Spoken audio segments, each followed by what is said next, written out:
அனைவருக்கும் வணக்கம். சற்றுமுன் வெளியான முக்கிய அறிவின்படி வங்கி கணக்கு வைத்திருக்கும் வாடிக்கையாளர்கள் அனைவரும் கவனத்தில் கொள்ளக்கூடிய மிக மிக முக்கியமான அறிவிப்பை ரிசர்வ் பேங்க் ஆஃப் இந்தியா வெளியிட்டுள்ளது. இதுல என்னென்ன அறிவிப்புகள் வெளியாகியுள்ளன என்பதை பற்றி விரிவாக வீடியோல பார்க்கிறோம். வீடியோவை ஸ்கிப் பண்ணாம பாருங்க. வீடியோக்குள்ள போறதுக்கு முன்னாடி இந்த வீடியோ லைக் பண்ண பிரஸ் பண்ணிக்கோங்க.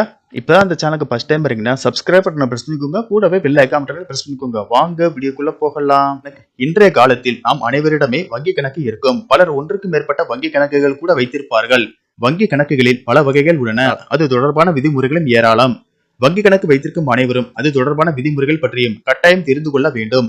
வங்கி கணக்குகள் தொடர்பாக இந்திய ரிசர்வ் வங்கி தற்போது கடுமையான முடிவை எடுத்துள்ளது. இது ஒன்றுக்கும் மேற்பட்ட வங்கி கணக்குகளை வைத்திருக்கும் மக்களுக்கு அதிர்ச்சியை ஏற்படுத்தியுள்ளது.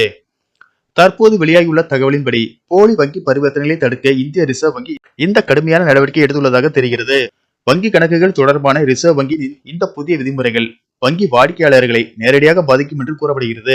ஏனெனில் ஒன்றுக்கு மேற்பட்ட கணக்கு வைத்திருக்கும் வாடிக்கையாளருக்கு 10,000 ரூபாய் வரை அபராதம் விதிக்கப்படும்.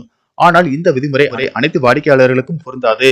ரிசர்வ் வங்கியின் விதிகளின்படி ஒன்றுக்கு மேற்பட்ட வங்கி கணக்குகளை வைத்திருப்பது பிரச்சனை இல்லை. ஆனால் ஒன்றுக்கு மேற்பட்ட கணக்குகள் வைத்திருந்து அந்த கணக்குகளில் போலியான பரிவர்த்தனைகள் நடந்திருப்பது கண்டுபிடிக்கப்பட்டால் இந்த நடவடிக்கை எடுக்கப்படும். போலி பரிவர்த்தனை செய்தவர்கள் ஒன்றுக்கு மேற்பட்ட வங்கி கணக்குகளை வைத்திருந்தால் அவர்களுக்கு 10,000 ரூபாய் வரை அபராதம் விதிக்கப்படலாம்.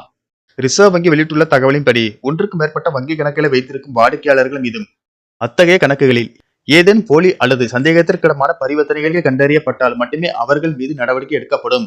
மற்றபடி ஒன்றுக்கு மேற்பட்ட கணக்குகளை வைத்திருந்தாலே அபராதம் விதிக்கப்படாது. போலியான பரிவர்த்தனைகளையும் வங்கி கணக்கு மோசடிகளையும் தடுக்கவும் தான் இந்த விதிமுறை கொண்டு வரப்பட்டுள்ளது. வங்கி வாடிக்கையாளர்கள் மீதும் வங்கிகள் மீதும் இந்திய ரிசர்வ் வங்கி இதுபோன்ற நடவடிக்கைகளை எடுப்பதும் அபராதம் விதிப்பதும் வழக்கமான ஒன்றுதான். வங்கி சேவையில் வெளிப்படைத்தன்மை மற்றும் வாடிக்கையாளர்கள் நலனுக்கு முக்கியத்துவம் கொடுக்கும் வகையில்தான் இந்த மாதிரியான நடவடிக்கைகளை ரிசர்வ் வங்கி எடுக்கிறது. நன்றி, வணக்கம்.